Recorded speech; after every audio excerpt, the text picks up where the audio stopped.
It was a little past midnight when billionaire Nathan Hale stepped out of his office tower, the city quiet except for the hum of distant traffic. Snowflakes drifted through the air like lost stars. He loosened his tie, ready to forget another long day, when something unusual caught his eye, a small figure huddled by the streetlight at the corner.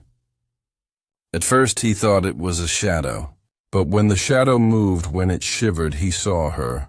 A little girl, no more than 7, her hair tangled, her clothes too thin for the cold. Her small hands clutched a crumpled paper swan. She lifted her tear-streaked face and whispered words that pierced the night. "Please help me. The boogeyman hurts me.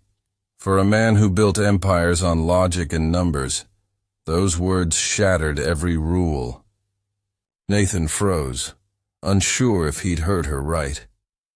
He knelt, lowering his voice to match her trembling tone. "Who is the boogeyman?" he asked gently. Her eyes darted toward the alley, then back to him, full of fear. "He said if I talk, he'll find me." Nathan's pulse quickened. The air seemed to thicken. He saw faint marks on her wrist, like fingerprints left behind by cruelty. Something inside him shifted, something human, long buried beneath money, power, and glass walls. He took off his coat and wrapped it around her shoulders. "You're safe now," he said. But as he helped her stand, a cold wind moved through the alley, carrying a whisper that made Nathan's skin crawl. It felt like the night itself was watching. Nathan carried the girl carefully to his car, her small hands gripping his sleeve like she was holding on to the last piece of safety left in the world. She sat silently as he turned on the heater, her wide eyes reflecting the city lights sliding past the window. "What is your name?" he asked softly. "Lila," she whispered, almost afraid the sound of her own voice would summon something dark. Every streetlight they passed seemed to flicker, every shadow looked alive. Nathan had seen fear before, in boardrooms, in markets, but never like this. This was pure, cold terror. When they reached his high-rise, the doorman froze, puzzled to see the usually composed billionaire carrying a frightened child wrapped in his coat. "Is she family, sir?" he asked. Nathan simply said, "Tonight she is." Inside the elevator, the mirrored walls reflected their strange pairing. One man who owned half the skyline, and one girl who had lost everything. When they reached the top floor, Lila's small voice broke the silence. "You have guards, right?" "Big ones?" Nathan nodded. "They'll keep you safe." But as she stepped into the penthouse, her gaze shifted toward the wide glass window overlooking the city. Her breath caught. "He's here," she whispered. Nathan followed her stare. Across the street, beneath a dim streetlight, stood a man in a dark coat, perfectly still. The moment their eyes met, he vanished into the night, leaving only the echo of fear behind.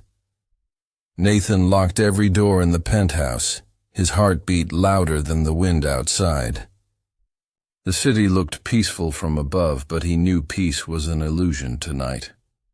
Lila sat on the couch, her knees tucked under his coat, holding the small paper swan as if it were her shield.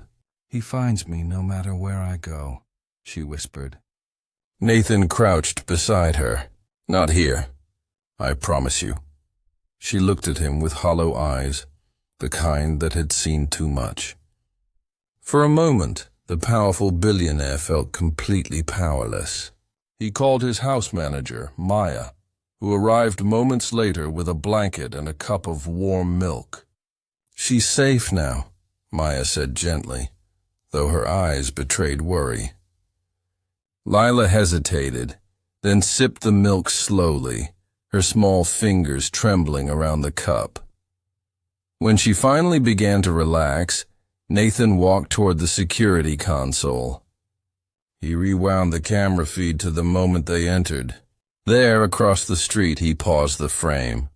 Just for a second, the man in the coat appeared again, watching, unmoving. Nathan zoomed in. A faint ring flashed on the man's hand, shaped like a lion's head. He felt a chill run through him.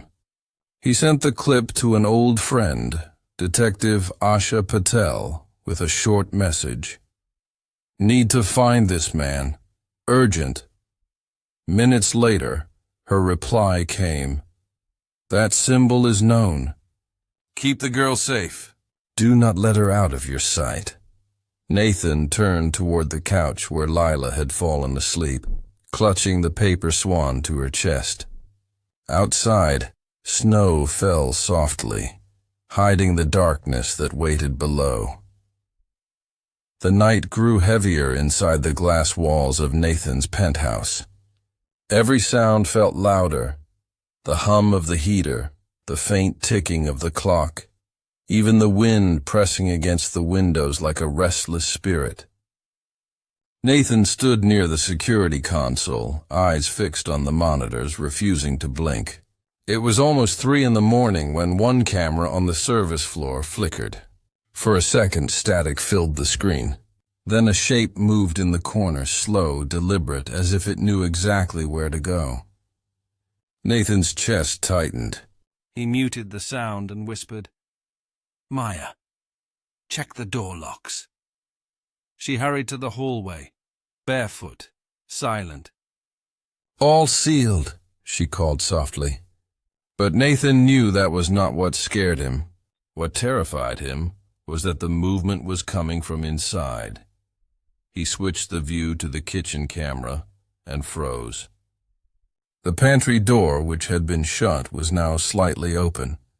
A faint shadow slipped past the frame, gone before the sensor light turned on.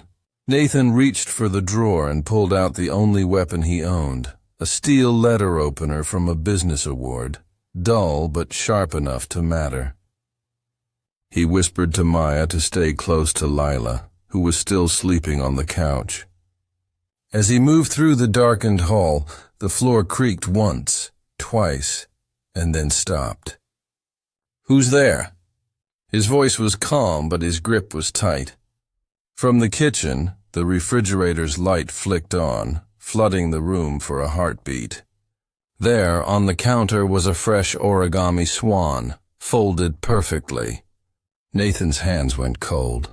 Lila was still asleep. Someone else had made it. Nathan stared at the paper swan on the counter, his pulse pounding so loud it drowned out the quiet hum of the city below. It was folded with the same precision as Lila's, but the paper was new, crisp, and clean. Someone had been inside his home. He scanned every corner, but the room looked untouched. Too untouched. He checked the locks again, the cameras, every entry point. Nothing broken, nothing forced. Yet the air felt wrong, heavier, colder. He picked up the swan and turned it over. On the bottom corner, drawn in faint pencil, was a small circle with a line through it. The same strange symbol Maya had seen near the building's service entrance. His stomach twisted. Whoever this man was, he was not just a shadow. He was marking his presence, reminding Nathan that the game had begun. He called Detective Asha again, his voice firm. "He's been here." A pause, then her voice sharper this time. "Don't move the girl. Reinforcements are on their way." Nathan looked toward the couch where Lila still slept, her tiny hands curled around the first paper swan. "He leaves these," Nathan murmured, "almost like he's mocking us." Outside, the snow thickened, wrapping the city in eerie silence. Then, a faint tap echoed from the window behind him. He turned, breath caught.